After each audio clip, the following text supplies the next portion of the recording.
The text arrived at 8:47 p.m. while I was reviewing architectural plans for my latest development project. I set down my coffee and read my brother Ryan's message twice, feeling the familiar knot of frustration that came with every family interaction. Julia, we need to talk about Mom's living situation. Since Dad died, she can't stay in that big house alone. Sarah and I have decided she's moving in with us. Your studio apartment is too embarrassing to even consider. Mom deserves better than that cramped space you call home. I looked around my 600-square-foot studio in the converted warehouse district, the same neighborhood that 10 years ago had been considered too dangerous by my family, but had since become the most sought-after area in the city. The exposed brick walls, soaring ceilings and floor-to-ceiling windows overlooking the harbor made it one of the most coveted units in the building. But to Ryan, it was just proof of my continued failure to achieve what he considered real success. I typed back, "You're absolutely right. Mom should have the best possible living situation."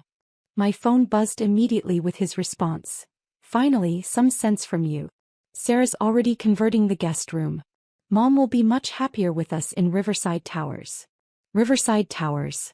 Ryan's pride and joy, the luxury high-rise where he and his wife Sarah had purchased a penthouse 3 years ago, stretching their finances to the absolute limit to afford the monthly payments. Ryan never missed an opportunity to mention his prestigious address and the building's exclusive amenities. What Ryan didn't know was that I owned Riverside Towers, along with 12 other residential and commercial properties throughout the city. I picked up my phone and called Marcus Chin, my property manager.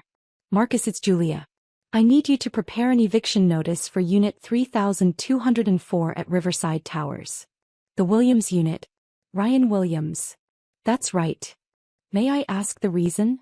I scrolled through the thick file of documents Marcus had been compiling for months. Multiple lease violations. Unauthorized modifications to the unit, exceeding the occupancy limit, and unpaid pet fees.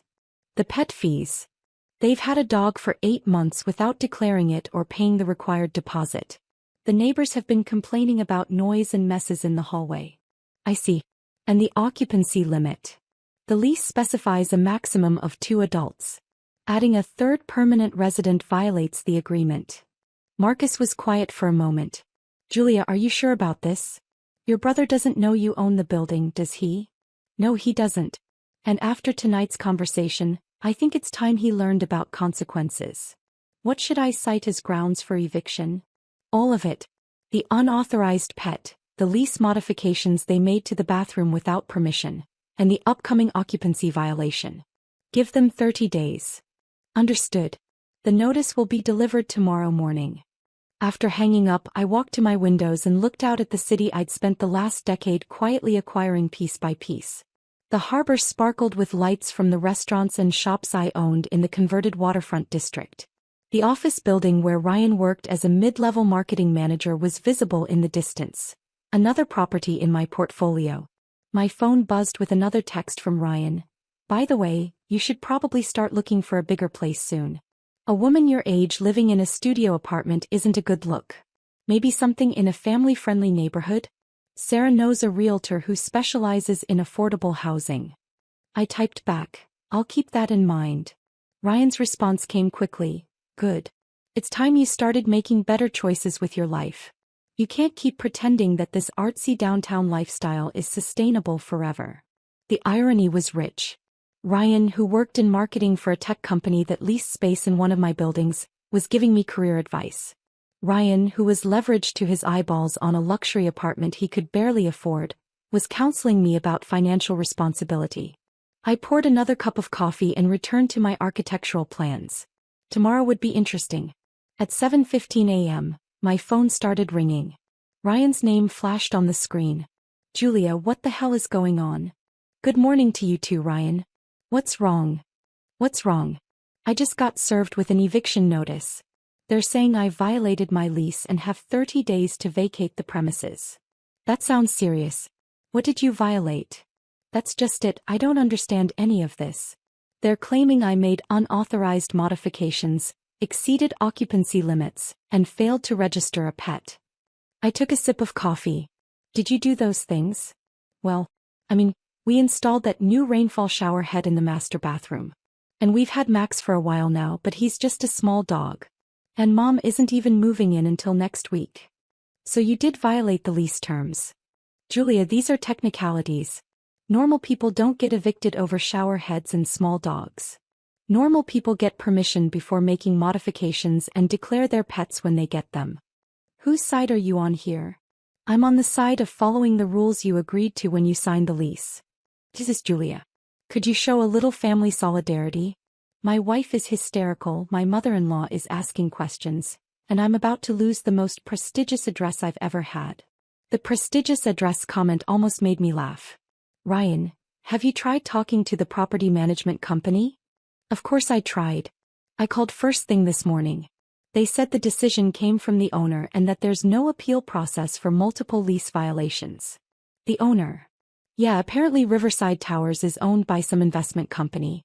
Carson Holdings or something. Chin Holdings, I corrected automatically. Whatever. The point is, it's some faceless corporation that doesn't care about tenants. They probably want to jack up the rent and needed an excuse to get rid of current residents. If only he knew. Ryan, what are you going to do? I don't know. We can't afford anywhere else in this neighborhood. And with Mom needing to move in. God, Julia, this is a nightmare. Maybe you should have thought about that before making unauthorized changes to someone else's property. Are you seriously lecturing me right now? Julia, I make 3 times what you make. I live in a luxury building. I drive a BMW. I'm successful by any reasonable measure. And yet you're being evicted. This is temporary. This is just bureaucratic bullshit that I'll figure out. Okay. Don't say, okay, in that condescending tone. You live in a converted warehouse studio and drive a Honda. You don't get to be condescending about my housing situation. I looked around my studio, the same space where I'd built a real estate empire worth over $200 million. You're right, Ryan. I shouldn't be condescending. Thank you. Now, can you help me figure this out?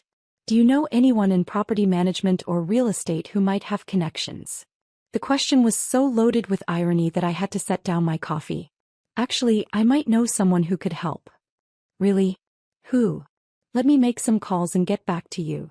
Julia, this is serious. If you have connections that could help, I need you to use them. My entire reputation is at stake here. I understand.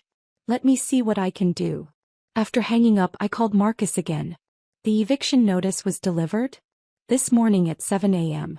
Your brother called our office about 15 minutes later. What did he say? He demanded to speak with the owner. When I told him that wasn't possible, he asked for the property management supervisor. I told him I am the property management supervisor. And he asked if there was any way to work out a payment plan or compromise. He seems to think this is about money. What did you tell him? I told him that lease violations aren't financial issues. I also mentioned that the owner has a strict policy about tenant compliance. How did he respond?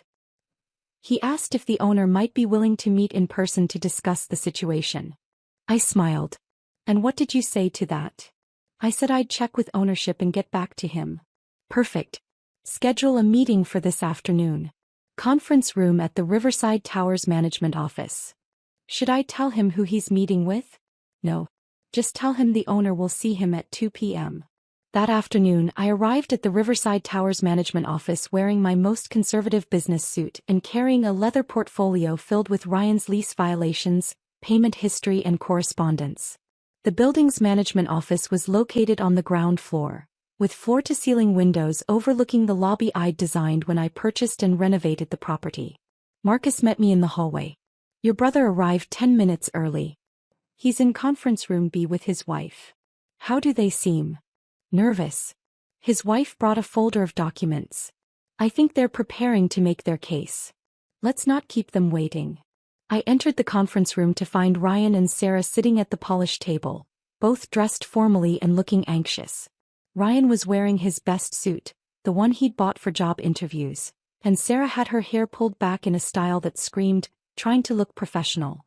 Mr. and Mrs. Williams, I said, taking the seat across from them. I'm Julia Chin, owner of Riverside Towers. The silence that followed was deafening. Ryan's mouth fell open. Sarah looked from me to Ryan and back again, clearly confused. Julia, Ryan said finally. What are you doing here? I'm here to discuss your lease violations and eviction notice. But you said your name was Julia Chin. It is. Chin Holdings is my company. Sarah found her voice first. Julia, I don't understand. You own this building. I own 12 buildings actually. Riverside Towers is just one property in my portfolio. Ryan was staring at me like I'd grown a second head. That's impossible. You live in a studio apartment. You drive a Honda. You work. I work in real estate development. I have for the past 10 years. But you said you worked in property management. I do manage properties. My properties. Sarah was frantically flipping through papers in her folder. The lease. The lease says the building is owned by Chin Holdings. That's correct. Ryan's voice was barely a whisper. You own our building. I do. For how long? 3 years. I bought it the month before you moved in. The timeline was clearly sinking in for both of them. Julia, Sarah said carefully, when we applied for the apartment, you were listed as a reference on our application. Because Ryan asked me to be a reference. I thought it was funny that he was asking his sister to vouch for him to rent an apartment from his sister. You let us move in knowing you owned the building? You qualified for the lease based on your income and credit history. I didn't give you any special treatment. Ryan was processing this information slowly. The rent payments. We've been paying rent to you? To Chin Holdings, which I own. The payments go through a management company, but yes, ultimately you've been paying rent to me. For 3 years. That's correct. Sarah looked devastated.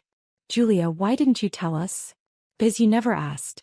You assumed I was struggling financially because I live simply and drive an older car. You never wondered how I could afford to live downtown, or why I seemed financially stable despite what you thought was a low-paying job. Ryan was staring at the conference table. The eviction notice is legitimate.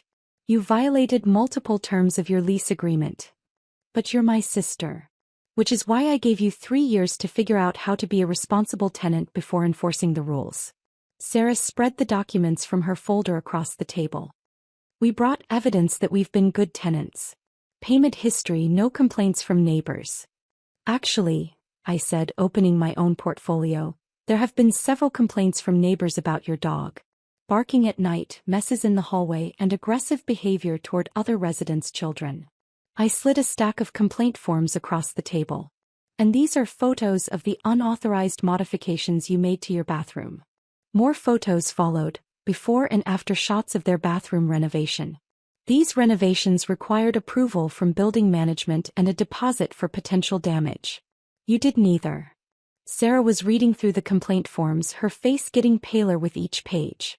Mrs. Williams, I continued, the lease clearly states that any permanent modifications require written approval and that all pets must be registered within 30 days of arrival. We didn't think a shower head counted as a permanent modification, Ryan said weakly. You installed new plumbing fixtures and tiles. You changed the electrical configuration for mood lighting.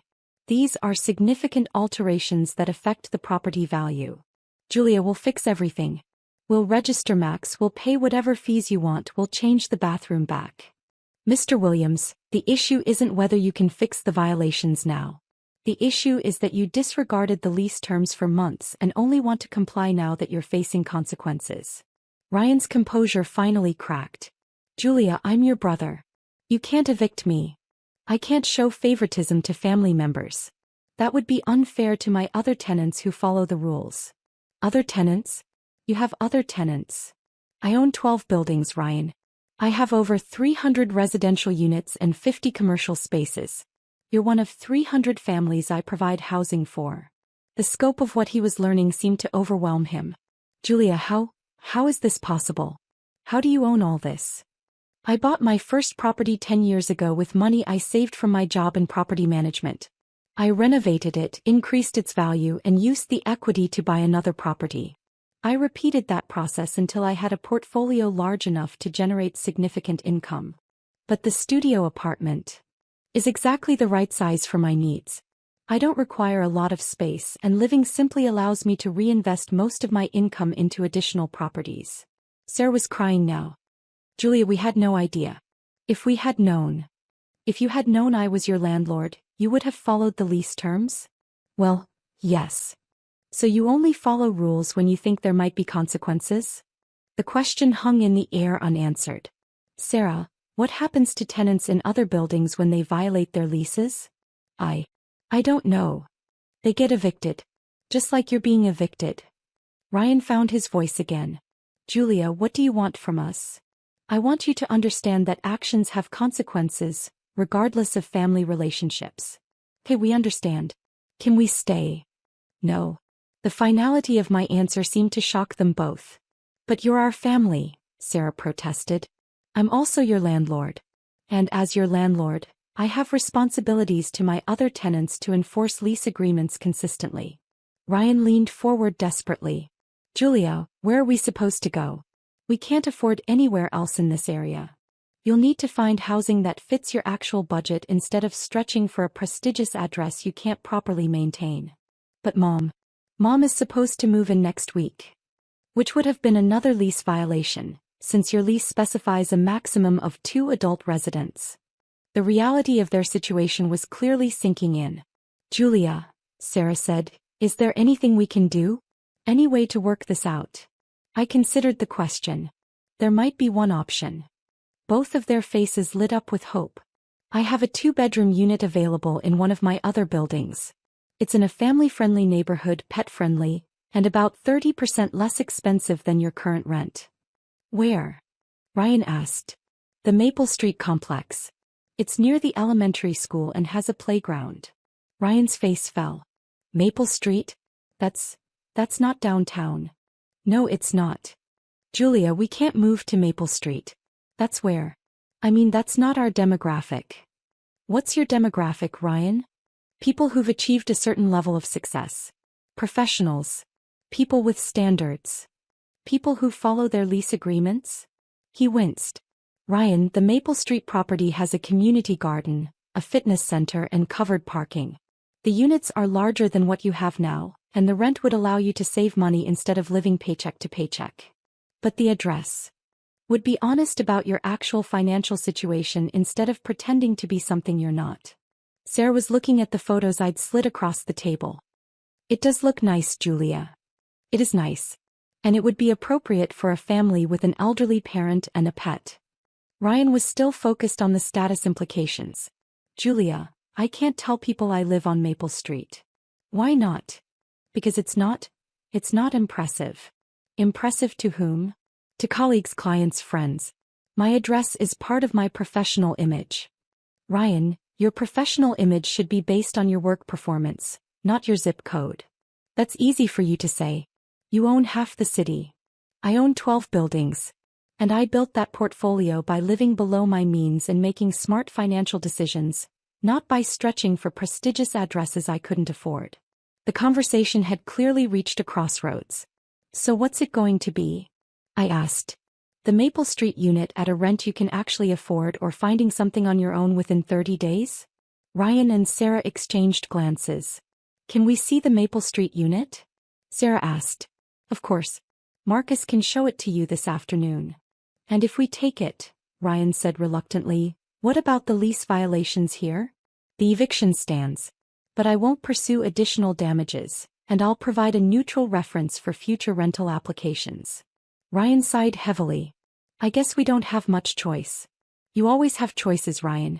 The question is whether you're ready to make choices based on reality instead of image. After they left to tour the Maple Street property, Marcus joined me in the conference room. How do you think that went? Better than expected. I think they're actually considering the Maple Street unit. And if they don't take it, then they'll figure out their housing situation the same way everyone else does when they get evicted. My phone buzzed with a text from Ryan. The Maple Street apartment is really nice. Sarah loves the kitchen. Can we move in next weekend? I texted back. I'll have Marcus prepare the lease. His response came quickly. Thank you, Julia. I'm sorry about everything. I didn't understand what you'd built. You understand now? I'm starting to. Maybe you can teach me about real estate investing sometime. I smiled as I typed my response. I'd be happy to. But first lesson. Live below your means, not above them. Lesson learned. 6 months later, Ryan and Sarah were thriving in their Maple Street apartment. Mom had moved into their spare room and loved the community garden. Ryan had started asking me genuine questions about real estate and financial planning. The eviction notice had been the wake-up call they'd needed, forcing them to confront the difference between living successfully and living impressively. And I'd learned something too. Sometimes the most loving thing you can do for family is to enforce the same standards you'd apply to anyone else. Ryan never did find out that I also owned the building where he worked. Some lessons are better learned one at a time.